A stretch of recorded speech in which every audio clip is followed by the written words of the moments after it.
Greetings, friends. Welcome to CTUCC ConferenceCast for June 20th, 2013, the regular podcast of the Connecticut Conference of the United Church of Christ. Whoever you are and wherever you may be on life's journey at this very moment, you are welcome here.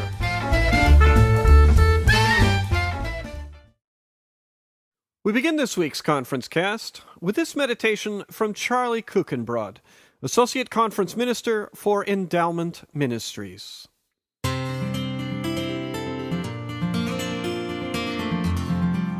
Psalm 42 is the song of a person thirsting for God's presence and aid, like a deer who longs for flowing streams. The psalmist asks, "Why are you cast down, O my soul, and why are you disquieted within me? Hope in God, for I shall again praise him, my help and my God." Been on another mission trip. Cheyenne River Sioux Tribal Reservation, South Dakota, simply smiles. Been on 3 trips to Back Bay Mission before. Seen Biloxi. Been to the lower 9th Ward. What is wrong with us? What is wrong with me? Our institutions have failed. Some good people have worked hard, no doubt. Maybe others not so much. Unexpected common thread, a FEMA trailer. You know the stories about these trailers after Katrina, right? Someone thought it was a good idea to relocate a used trailer to the reservation to help with the housing crisis there. Saw the trailer. Unfit to live in. Embarrassed. Ashamed. Angry. What is wrong with us? What is wrong with me? Yet, praise God, there are people who keep hope alive. People who know that the past cannot be changed, but the future can be. People with faith that love will make a difference. People with compassion. We need to be more like them. I need to be more like them.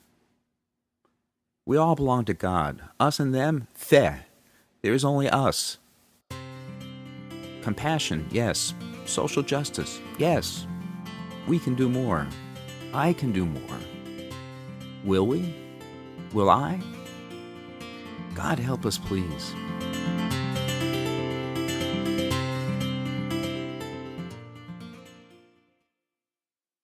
Our prayer for this week is the song Keep Hope Alive, written and performed by Kristen, Connecticut State Troubadour and a generous supporter of Simply Smiles.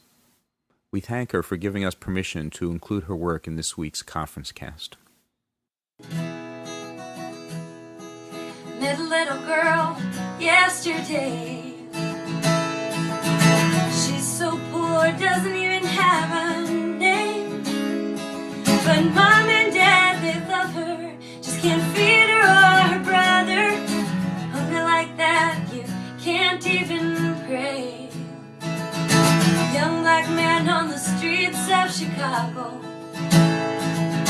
Mom and Dad are wishing he'd come home. He could always see their faces, and he could sing like an angel. 2 shots rang out, so we'll never know. I'm singing for hope. I'm singing for life. I'm singing for change tonight. And you can tell me that I'm wasting my time, but someone has to keep hope alive.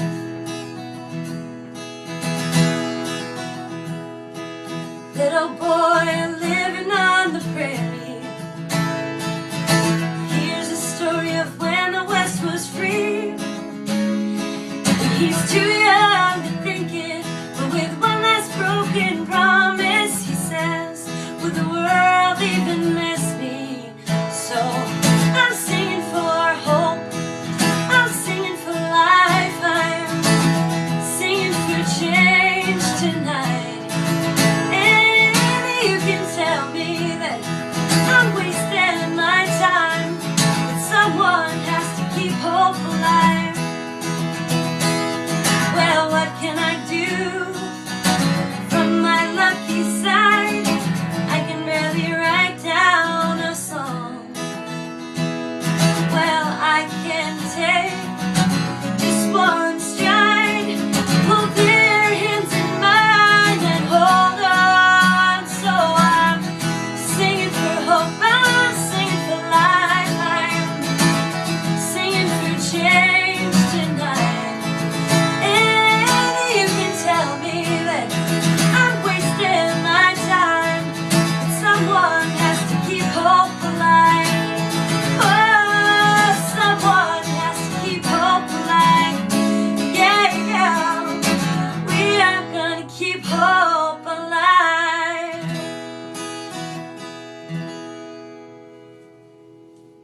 And we give our thanks once again to Kristen Graves for her permission to include this song in today's conference cast. In the news this week, this Sunday brings a day for which we've longed for quite some time now, the first day of the Reverend Kent Siladi as our conference minister. Though his first day is still ahead, he was good enough to stop by our studio this week and to offer these words as he begins this ministry among us. Be alert. Be present. I'm about to do something brand new. It's bursting out. Don't you see it? Isaiah 43:19 from the Message. Sunday marks my first day as your new conference minister. The day reminds me of all those first days that have happened in my life. I remember vividly the first day of school and the obligatory pictures of the new lunchbox and new school clothes. Other first days followed. The first day on a job, the first day of college and seminary, the first day as a husband, the first day as a pastor, the first day as a father, the first day as a conference minister. First days often are memorable, marking the beginning of something brand new. So this week marks one of those occasions. It is my honor and privilege to share leadership with you in these exciting and challenging times. We are inheritors of a rich and storied tradition that dates back to 1798.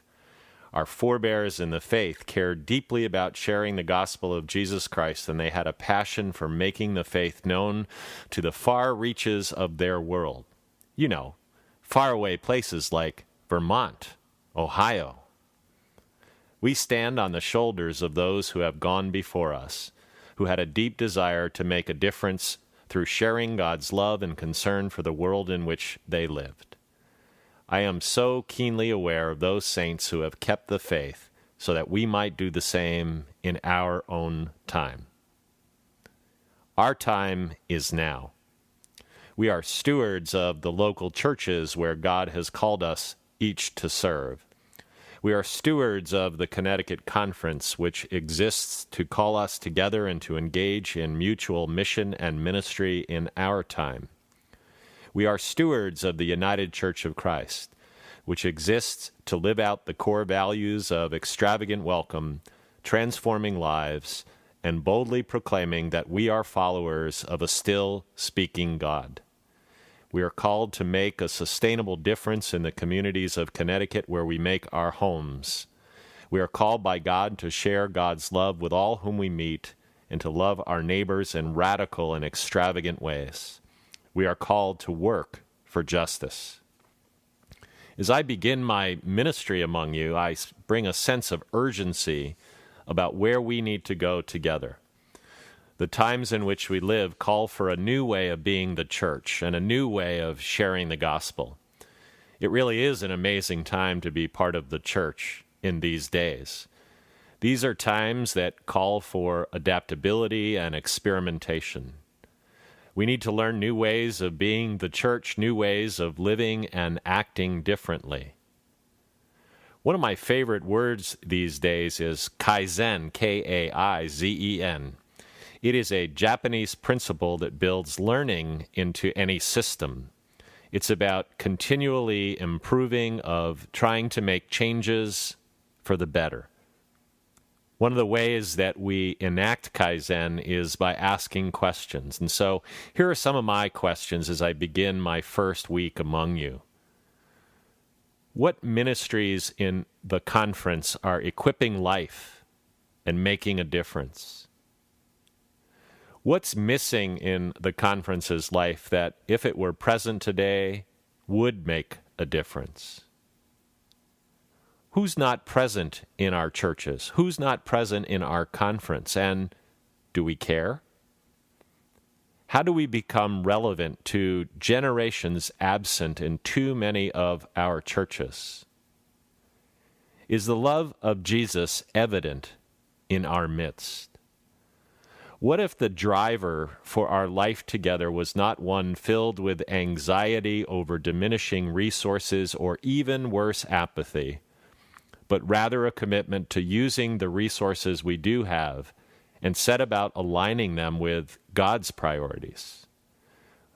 Brothers and sisters, let's not fall into the trap of working on the church, the conference, the UCC like it's broken. Let's work on it like we need to introduce something new into our life together.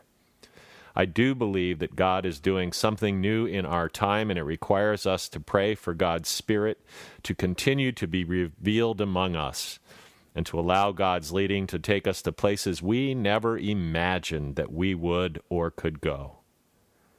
So I look forward to discovering the ways in which God will bring us together in the days, the months, and, God willing, the years to come.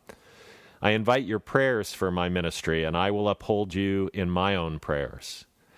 God's deepest and richest blessings be with us as we embark on this journey together.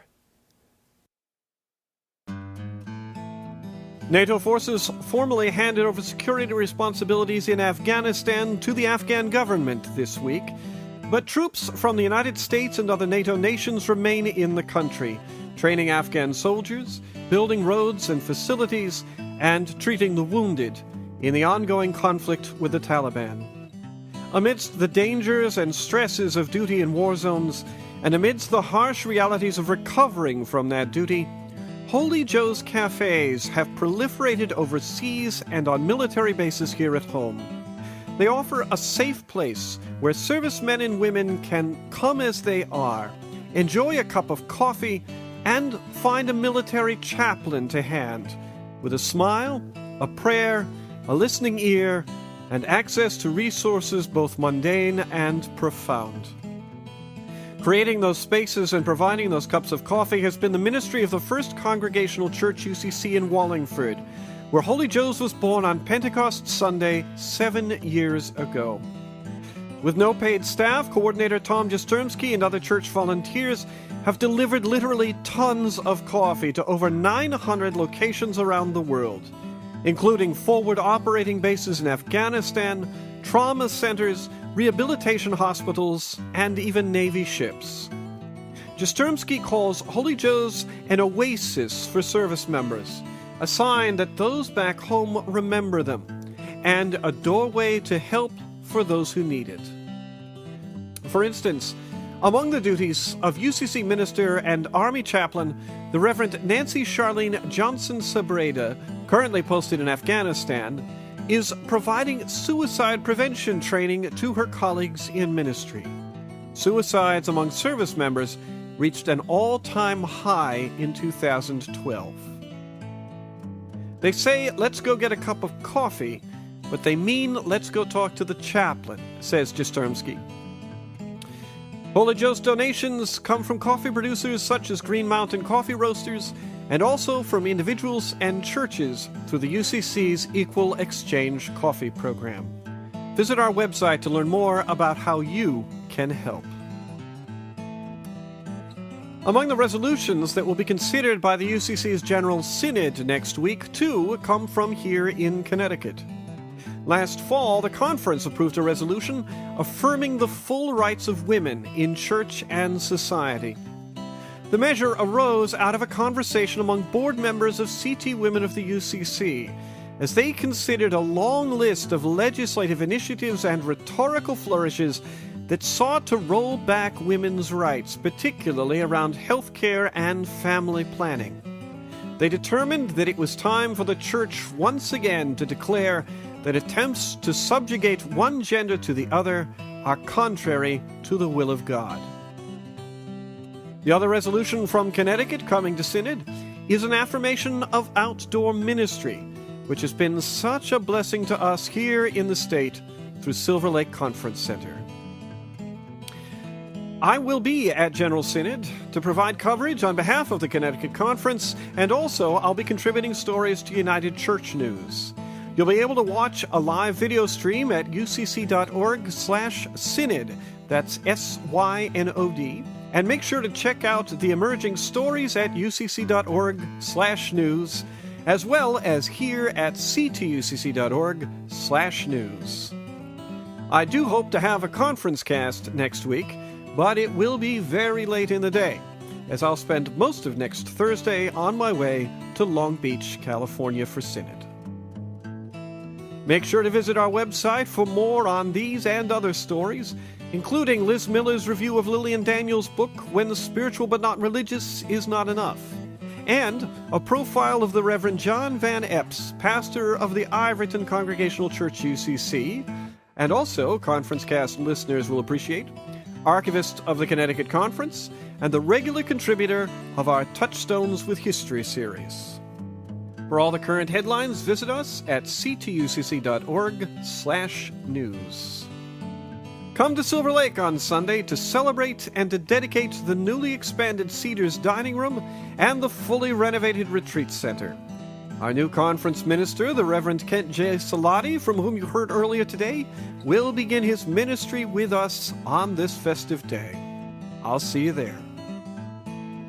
And of course, we're looking just ahead to next week. The national gathering of the UCC Coalition for LGBT Concerns runs June 26th through 28th, followed by the 29th General Synod of the United Church of Christ from the 28th through July 3rd, both of them in Long Beach, California. This year's Craigville Colloquy runs July 15th through 19th in Craigville, Massachusetts. The theme is Christ's Mission in the 21st Century, sent forth to be God's blessing. In August, the National Church Leadership Institute takes up prophetic renewal from the 6th to the 9th in Decatur, Georgia. And looking further out to September, we have a women's retreat September 20th and 21st, and General Association September 22nd through 24th. So make sure to get those on your calendar. You can always learn more about what's coming up in the Connecticut Conference by visiting us at ctucc.org/events. And that brings this conference cast to a close. Thanks to Charlie Kuchenbrod for his reflection and to GarageBand for our music.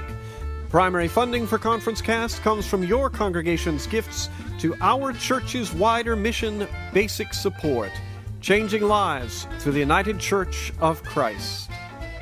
This is Eric Anderson, the Minister of Communications and Technology for the Connecticut Conference of the United Church of Christ, praying that your days this week may be filled with the presence, the guidance, and the grace of God.